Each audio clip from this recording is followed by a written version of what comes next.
This is another episode of the House of Genes podcast. I'm your host, Daniel Guzman, head of performance for 3x4 Genetics. And today I've got the pleasure to talk to Zat Knight. Welcome to the podcast. Oh, thank you for having me. We were just talking about a bunch of stuff, football, family, food. We're at TST right now in Raleigh, North Carolina. And just want to get to know a little bit about you and high performance and kind of how your career went and the things you picked up. This podcast is a lot about high performance, fitness, nutrition, kind of helping people understand what their routines could be. And I think it's always helpful to talk to pros who have been there and kind of learned along the way. Yeah. So real quick, Zat, you started at Fulham. Yeah. That was your first club where you really signed and started to learn how to become a pro is what you were saying. Why Fulham of all places? I'll be honest with you. I was just being from Birmingham, just being a local lad and trying to get into football. I was 16, left school. Mom said to me, either go to college or get a job. Okay. And got a job in a little factory back in Birmingham in Erdington. But I also played on a Saturday with some friends because it's something that I really wanted to pursue. And cut a long story short, basically, I got scouted playing for one of the teams and went on a couple of trials, went to Benfica in Portugal with Graham Souness. Left there after a week, come back and agent just said, we've got a couple of trials up and down the country. Let's start at Fulham. Fulham was in the first division at the time. Kevin Keegan was the manager. And he just said to me, after 2 days of of a week trial, offered me a 3-year deal. And I was there for 9 years. So you're playing on a Saturday. Yeah. And there were just some scouts that came to the game. Yeah. Was this a local league or? Yeah, it was just a non-league team. It wasn't anything crazy. It was just, I was 16 playing with grown men. Yeah. So, and obviously I'm a tall guy, so it didn't really feel too bad for me, but obviously my age is much younger than them. Yeah, so, of course. So I probably stood out a bit. Some scouts come down, not particularly for me because I was actually helping the team out at that particular day. Oh, really? Yeah. And then right time, right place. I think life is about your hard work and a little bit of luck. And I got lucky that day, and then my hard work kicked in once I got the opportunity at Fulham. Like I said, I was supposed to be there for a week, and after my second day, Kevin Keegan offered me a 3-year deal. What's that day like?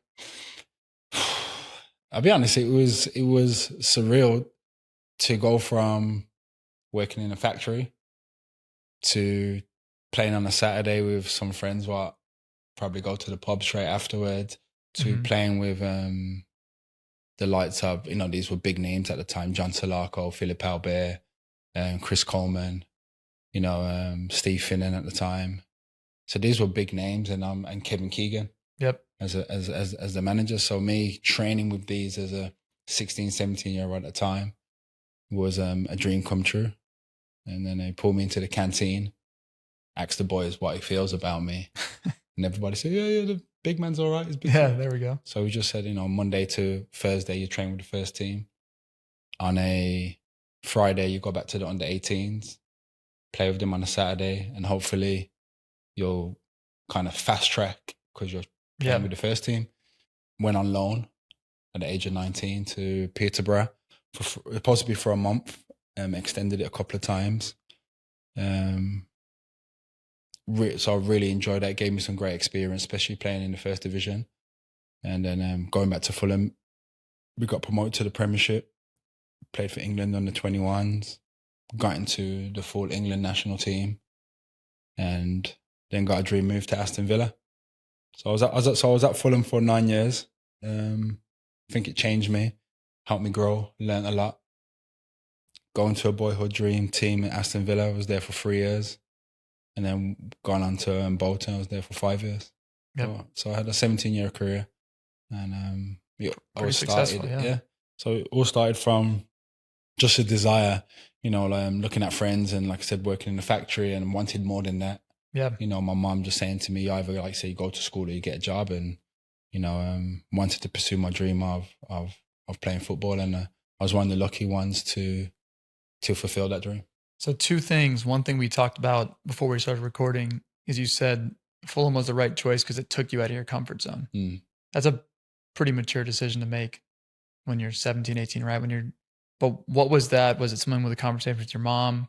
Or why did you realize that you didn't want to stay in a place that was comfortable with all your friends and your mates around there? I'll be honest with you, it was just, I didn't have a conversation with no one. I saw my surroundings, and not to be this particular person, but, you know, I've lived around, I've come from a bad area. You know, I had my next door neighbor got murdered. The person on the other side of my house, he murdered somebody. I've seen other people have opportunities and turn it down because they wanted to stay in Birmingham and ended up in prison. So, you know, and that was not to glorify or anything or feel that, to me, it was just normal. That's, you know, your norm is your norms. You know, if you come from a nicer area, it looks bad, but when you're from the bad area, it looks normal. So for me, I just wanted a little bit more for myself. It wasn't about my family. I'm a big believer myself. Look after yourself, or you can look after others. Yeah, you know, and there's no point trying to look after others first, and then no one's looking after you. Yeah. So when I had the opportunity to get out of Birmingham, I grabbed it with two hands. I was gonna move to Portugal if the opportunity happened, and that's a different country, different language. Wow, yeah. You know, so I was prepared to go anywhere to fulfill my dreams. And London, it happened in London. I could come back on the weekends, as me, you, and Jeff was talking about, jumping on the train back and forth to Birmingham and London and Manchester. I could do that, so it was pretty easy enough to see my mom. Were you homesick at all during this initial period, or were you good to go? I'll be honest, I wasn't. You know, because Birmingham's not too far away. You know, if you're driving, it's 2 hours. On the train, it's about an hour. Yeah. So I know if I needed my family, I needed some home comforts, it was always there. I was lucky enough that there was one or two players what lived in Birmingham. So when they was going back maybe once every 2 weeks, I'll jump in the car with them and I could see my family over the weekend. So I wasn't homesick, and I know it's funny to me when I hear people get homesick and they live just down the road from their friends and family. I can understand it a little bit, like culture-wise, when it's different countries. I can understand that. Sure, yeah. You know, so, but there was no culture difference. It was just, you know, a motorway ride away. So 17-year career, as you're going through these different places and moments, we kind of talked about off camera too with Jeff and Breck and Brian in the car, that you have your routines you're starting to create, where you're trying to figure out, okay, here's how I can best prepare my body for my job, which is performing the pitch. Where did that start, and how did you start to figure out which routines are best for you? Was it a coach? Was it you just doing some experimenting and trial and error? Or you finally found out this worked for me? I'll be honest, my first thing was about punctuality. Why is that? It started in school, high school. Was in England, we were at high school for 5 years. For my last 3 years of school, I didn't miss a day, I wasn't late. And that's just a pride thing, like ownership of accountability of your time? Yeah. We had a thing called being like a prefect. A prefect, you kind of get it in the last year. It's like a honor kind of thing to kind of get it. You're kind of like just under the teachers, and you only get it in the last year of school. They offered me that in my third year of school. So my mum said no to them because they didn't want me to come across as a teacher's pet somewhat. It was just more so the respect from the other kids and the teachers. I kind of lived up to that. I kind of got on with everybody, the cool crowd, the nerdy crowd. Yeah. You know, so I was one of them popular kids, but with everybody. And I wanted to show up for myself and for other kids as well. And like I said, punctuality was a big thing. I saw what it meant to my mom when I got these little awards, and you know, I want to make my mom proud. Yeah. And I saw the accolades that come with it for myself. And then going into football, I saw the accolades what come with that, the consistency, and people speaking highly of you because the way you carry yourself, the way your punctuality, just the respect that people give you for the little things, for things that you don't, what should come normal to people. You should want to be somewhere on time. You should have manners. These are little things that don't cost anything. So I saw the things that come from that. I was a professional for 17 years. Like I said, I never missed a day of football. Never missed one day. I wasn't ill. I wasn't. I mean, obviously injuries, you get normal days off, but not. But you become highly reliable to your teammates, to the manager, all them. It's important. Yeah. That's kind of how they identify you. If I wasn't selected, it was selected because I wasn't playing well. It wasn't because of my behavior and my tardiness. Well, let's talk about injuries for a second. What's one of the most difficult injuries you dealt with that took a little bit more time? It didn't even take more time. I actually come back early. I got injured against Everton. I remember my knee got grade 2, kind of like stretched out. Yeah. And they told me I would be out for 6 to 7 weeks. Yep. And manager gave me a week off, so I went to LA. I was over there for a week, done a bit of self rehab, even though the doctor gave me some stuff. And I come back 2 weeks early. And it was like, the doctor said, no, you're not ready. I said, no. Sometimes I think a lot of stuff is mental. Other players will probably tell you, I can't vouch for them because I wasn't injured for a long time. But mentally, when you're injured for months, you can kind of go on a spiral. Yeah, for sure. And I think mentally, when you're in a good space, I think it helps connect the rest of your body. When you're in a negative place, I think it breaks down your body as well. Yeah. That's just my beliefs. And I feel that when I was come out the training ground to where if your team's winning, you don't feel part of it. When your team's losing, you feel that then you're part of it. So you're down as well. So that 1 week away, me being in the sun, being away from the team, concentrating on myself. And when I come back, I felt ready. Done a test. And the doctor apologized to me. Did he really? Yeah, because he said, no, you're not ready. Yeah. When I said, no, test me. Well, they're trying to assess risk, and so they want to take very little risk. Yeah. But you know your body better than anyone else. I've always been big in, if you are injured, just look after yourself the best you can. Try and stay off the little things like alcohol. Yeah. Because if you are out for 6, 7, 8 months, it's easy to go into a hole.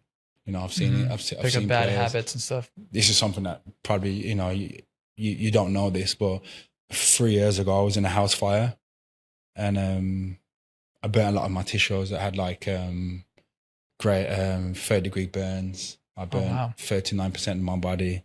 These little marks are, and my legs were very bad at a particular time and burnt on my face. I mean, it doesn't, I'm back to being a model again now, but there we go. No, but I was in a bad place 3 years ago. It happened in Florida. And that's one of the things where I just say, I'm going to cut all bad stuff out, no drinking, and just give my body the best way to heal. I was scared of never going to touch a football again. Oh, really? What I mean? Even though I retired, you were in the hospital for a little bit? I was in the hospital for 3 days. There was nothing else they could do for me. They bandaged me all up. Had to stay in Florida for 3 months. Had to go to the hospital once a week. My first thought was, even though I've stopped playing football, I just still love playing football. Yeah. I thought I was never going to touch a football again. As soon as I come out of the operation, I said to the doctors, I want to walk. And they said, no. But I want to know what my body can do. I walked around the ward. I said, okay. That's probably a pretty hard reality when you're like, okay, I'm walking a little bit, I'm good. Yeah. And then I got let out 3 days later. And when I was at my friend's house, went for a walk around the park. It was next door, all bandaged up everywhere. What's that walk like? I was hunched over. You nervous or you? Yeah, I was scared. Didn't know how far I could go. Yeah. Or what I could do. But I just tried to push myself. Just try to eat the best food. When I say best food, like the best diet I can. Like I said, stay off alcohol, stay off little things what are negative for the body. Just wanted to get back to running around. Yeah, I'm going to have a couple little scars here and there. But I just wanted to know that I could kick a ball again. And then 1 year later, I played in the TST tournament again. So I had a moment to myself. So that was, because it happened on June, it's coming up, June 7th. 2024, 2023? Yeah. Oh, so the 23. tournament's special for you then? Yeah. So when it happened, and I left the tournament, went to Miami the day after. That's when I got caught on fire. That's when the fire happened in my friend's house. And then I recovered over a year, and then to come back and play in the tournament, it meant, even though I was around these boys, and they probably, obviously I knew I had a fire, but they never knew the dates and the little journey. I had a moment to myself. So speaking to you guys about the genetic stuff, I'm very interested to see so much about where my body is and what I can do better, what's lacking and where I can go with it. Because, you know, at one point, probably never thought I was going to be here. No, I appreciate it. The first thing you said is same thing. You were excited. Because you're always thinking whether you're a professional footballer or, you know, you're playing now life after being a professional. How can you best take care of your body? And I could tell it really meant a lot to you. No, 100%. You know, like the last few years, it's been difficult, but in a good way. What do you mean? Difficult in a sense where it's like being scared to like maybe show my scars because I wasn't born. You know, like when people have, I don't know what's the skin, vitiligo. Yeah. They're born with that, so you kind of grow a certain way. Yeah. This is something what's happened to me in the last couple of years. Yeah. So it's like new scars and new this and maybe a little bit embarrassed or how do people look at me. Mm-hmm. So it's like trying to find something, but also within trying to find something, I'm learning about myself and in the meantime about, you know, how strong I can be and this and things that I've overcome. Yeah. Where people would never know, but it's life is our own battles. Totally, yeah. So I've been having my own battles personally and overcoming them. And I'm proud of myself about certain little things and I pat myself on the back about little things. It all comes back to like where I come from and how I grew up and the opportunities. And I think we all have opportunities in life in different ways. Sometimes we notice them, sometimes we don't. And what we do with them is where we're going, go with it. Yeah, I think that's powerful. Honestly, thanks for sharing. One thing, I know we're doing a podcast, but just like consider you a friend now. As a friend, your value is not your scars and how you look, right? That didn't change who you are, definitely changed your perspective and your experience. But your value as a friend and how you treat others and your love for punctuality and showing up, like that's what people care about. You know what I mean? That's the identity of who Zat is. Yeah. Our bodies are going to get scars and go through stuff. And so can't imagine. I hope you don't feel embarrassed. No. You know, I'll be honest. It's my first time kind of like really, I've spoken about it with friends, but obviously in front of the camera is the first time I've spoken about it. And I'm proud that I can speak about it because I didn't think this interview was going to go the way it's going. So I feel proud, you know. That means I've overcome something. Totally, yeah. And there's people that are probably fire victims as well. And maybe you never know if you share something and someone out there helps their perspective where they're like, okay, if he can talk about it, if he can work through it. I mean, you had an end goal, which is, can I just get back to football? I love football. Can I get back on the pitch? Yeah. I think that's pretty special. You know, that TST is, it means something to you because I can tell how serious you take it. Yeah. Just saying for me, I'm like, how can I help you guys? So. Yeah, and that's what it is, you know, like, you know, myself, Jeff, Breck, we've all played at the highest level. And us being around these boys, I've never been to that level. I think I'll speak for myself and I'll speak for Jeff and Shay a little bit. You know, I think they love to give back as well because we can't get it back. So if we can give a little bit of our knowledge and help out some of these boys and help out ourselves, you know, we're in a tournament. We want to win as well. Yeah. We're never going to get back to playing in big stadiums and whatever it is, but this is our little highlight. The last 3-4 years we've all played together. And I've enjoyed every minute of it. You know, I enjoy being around the locker room, the banter, the ups and downs. You know, it takes away everything else. Yeah. You know, I think you know, you've been in a professional locker room, and the banter's a bit different to your normal little friends. You know, it gives a bit of a ribbon. You got to know how to take it a little bit. Yep. You know, if not, they'll be picking on you every day. So I love it. I've enjoyed the last 4 years. The last couple of days, I've enjoyed it as well. Yeah. Even with Jeff, everything's still been good. Let's just leave it at that. Okay. We'll get there. Kind of last question, then we'll wrap this up. I'm sure I'll have more conversations this week. Yeah. But 7 days from now, wherever we're at on a flight home, it's June 2nd, we want to win. Yeah. Take out the winning for a second. What would be someone where you walk away and like, I'm really proud of what we did at TST? For me, I'll just be proud if everybody does it the right way. Because as we've spoken the last couple of days, we've all sacrificed something to be here. If it's family, kids, work, whatever it is, let's just give it 100%. And if you can leave anything in life and you say that you tried your best, you can walk away with your head held high. The worst thing is living in regret. And we've been here the last 3 years. The last 2 years we've been like quarterfinals. Yep. And we probably questioned ourselves. Semi-finals, probably questioned ourselves. I don't want to question ourselves again. Yeah, should share that with the boys later on tonight. I think it'd be good. Yeah, now I'll be honest. We brought some good boys in, and I think that with each year we've got a little bit stronger. Each year we've got a little bit further. Mm-hmm. So I think this year, if everybody does stick together and everybody's on the same page, and with even your guys' help with the warm ups, the eating right, the sleeping right, taking the right steps for your own self. If people do that part of it as well. Sure. Yeah. Yeah, you've got the talent. That's why you're here. But it's the other things as well. Yeah. Well, I'm excited. We'll see what we can do. No, definitely. Thanks for sitting down. This was fun getting to know you more. Much. Appreciate it. Zat Knight, everyone.